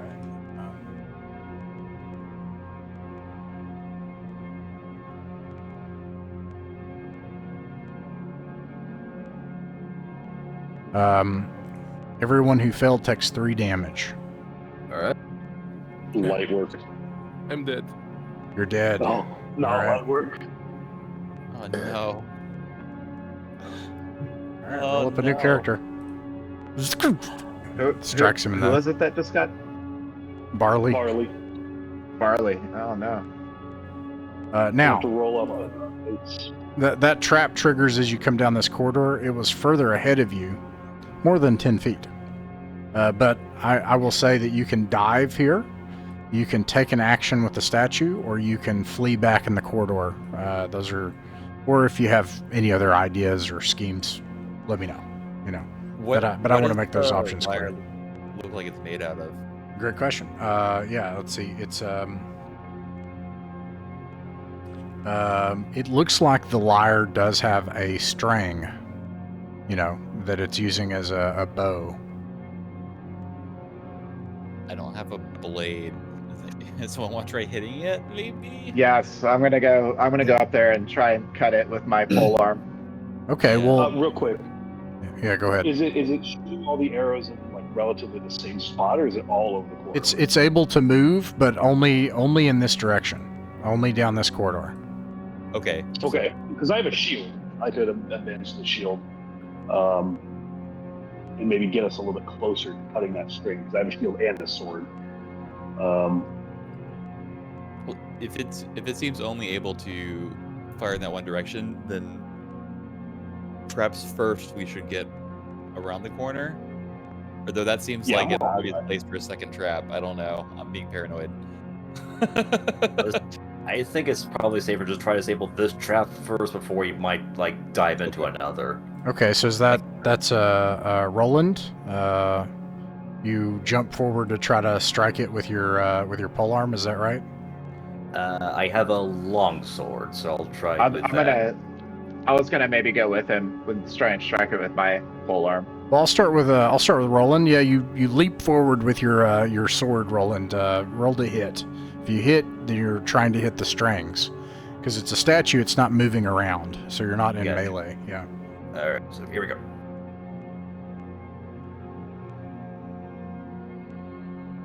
Um, 12 We got a hit. 12. 12 hits. Okay.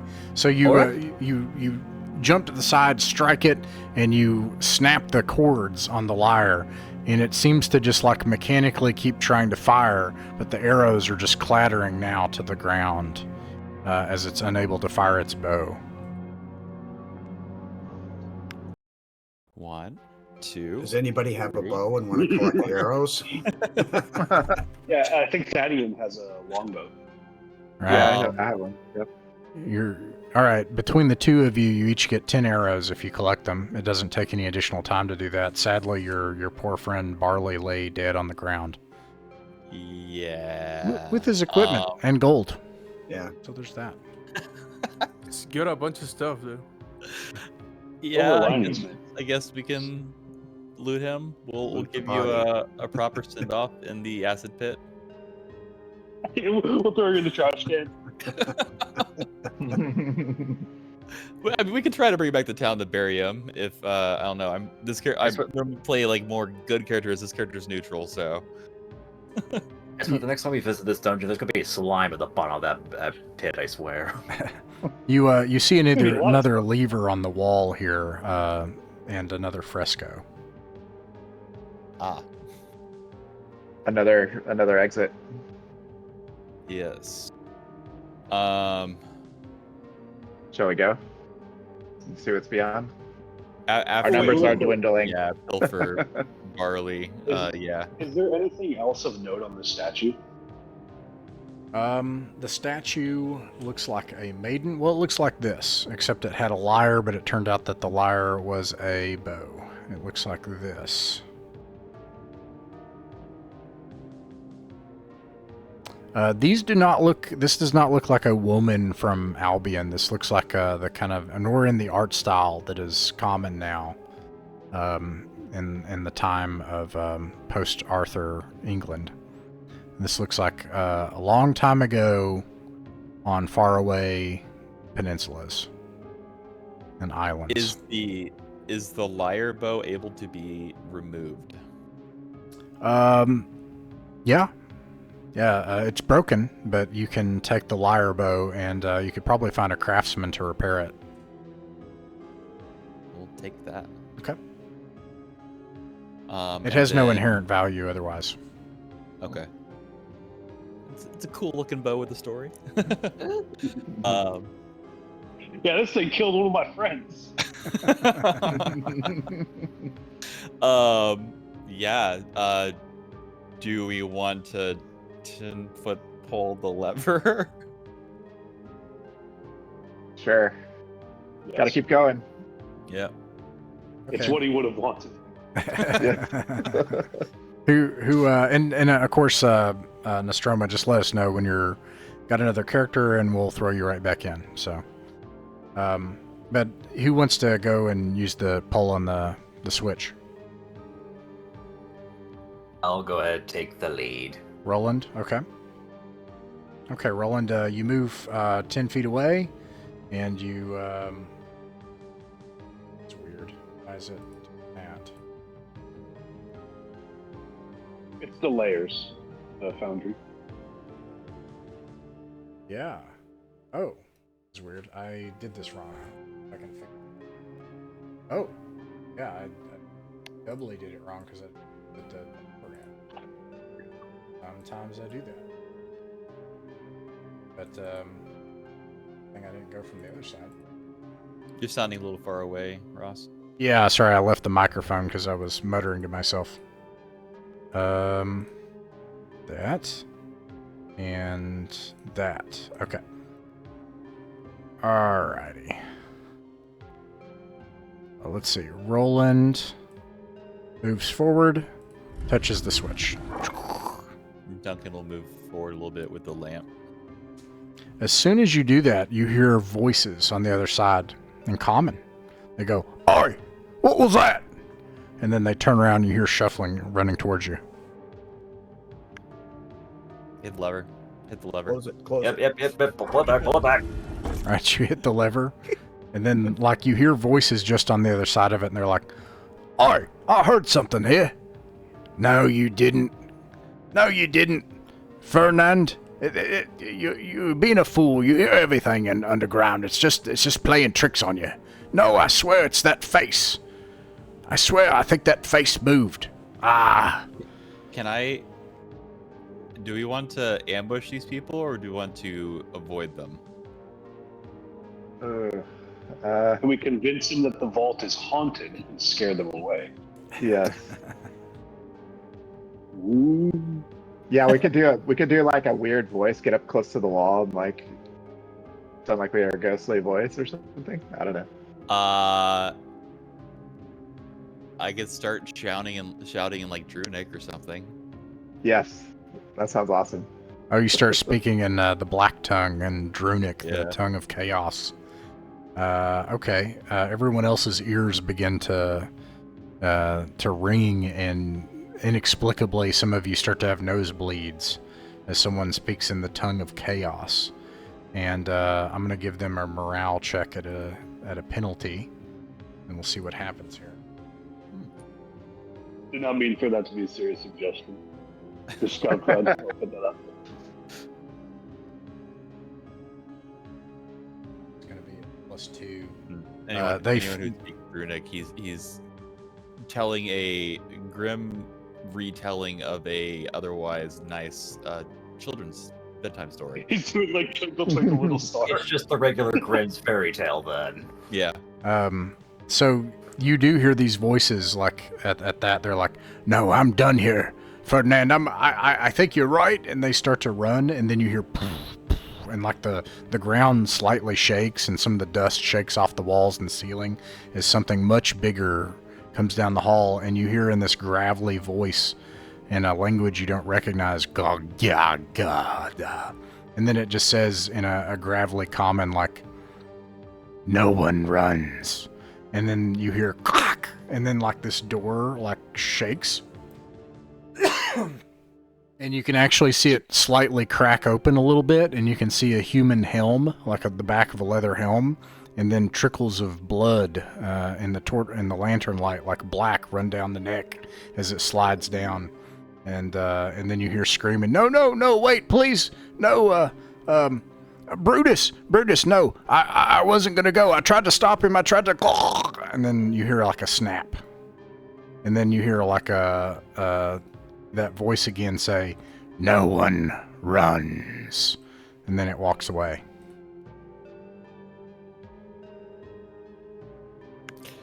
Gonna wait a minute before saying anything. Yep. Yeah. I just kind of point the other way. So that happened. Yeah, guys, I don't think anybody runs. They knew whatever that was. They knew what? Brutus. It seemed like they Oh. named it Brutus. They knew it. Yeah. That seems to be the case. He said, "Brutus, no," and then he was snapped. They were like at 2. I think it's a safe bet to say that that was a giant of some type, and clearly got some contact with some humanoids. Yeah, or maybe like an ogre troll or something. Normally, like ogres and trolls are like dumb, Yeah. like beasts under control of other like clever species. I'm to understand.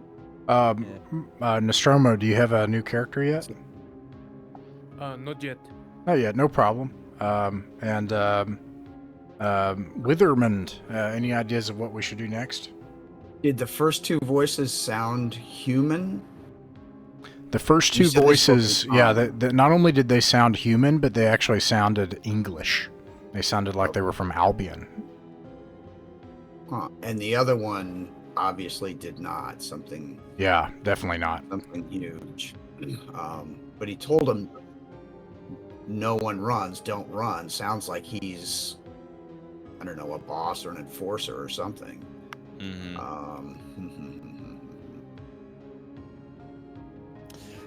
There. I don't like enforcer because that implies that he has a boss. Let's just make sure Well- our exits are open, that we can always take them, just in case. Did- Yeah. I mean, we know the way back here. We could probably clear in a pretty quick time back to the pit, and that is a straight shot to the exit.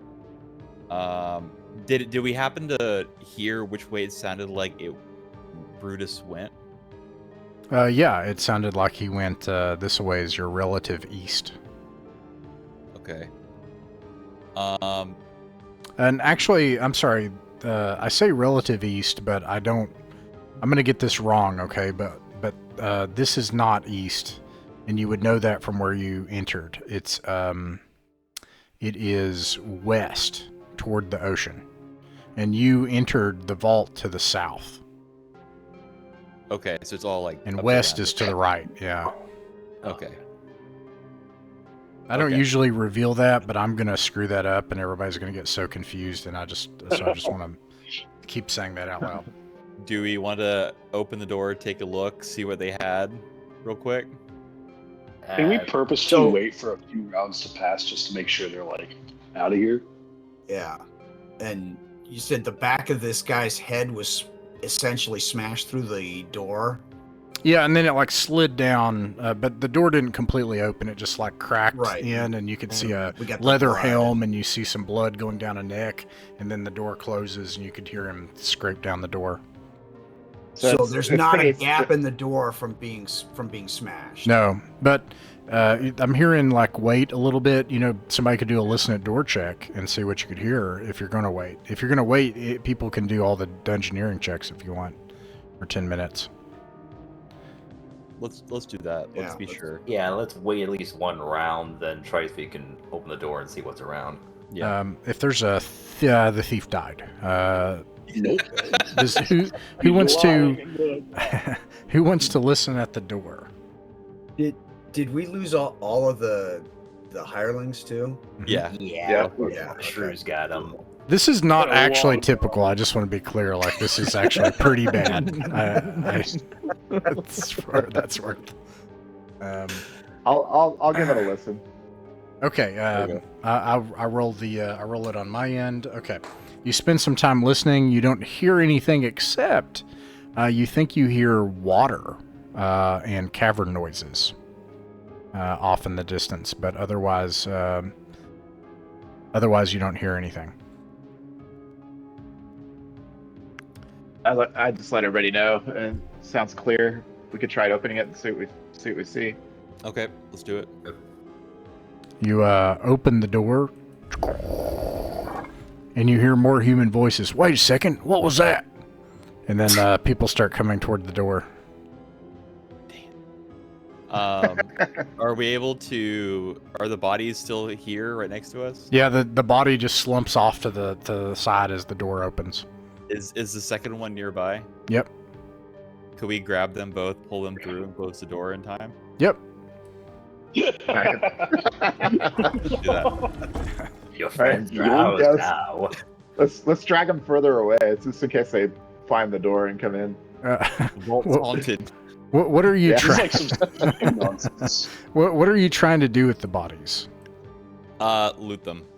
Okay. Okay. I'm going to resolve that later, but Okay. apart from that, you all are exhausted and out of supplies, and so you depart the vault of 𝕬𝖃𝖊𝖗𝖃, and you make the trek back across the foothills of the island, and eventually back to 𝕬𝖋𝖍𝖗, where by that evening you successfully make it back to the tavern. And for those who did not fall, the rest of you have made it back alive with a bit of gold, a bit of silver, and a spell book. Now, we only have 2 minutes left. Really quickly, I'll have to go 2 minutes over for something else, but before the adventure ends, why don't we roll to see if you can learn this spell? I don't think I can. I think about my max for my level.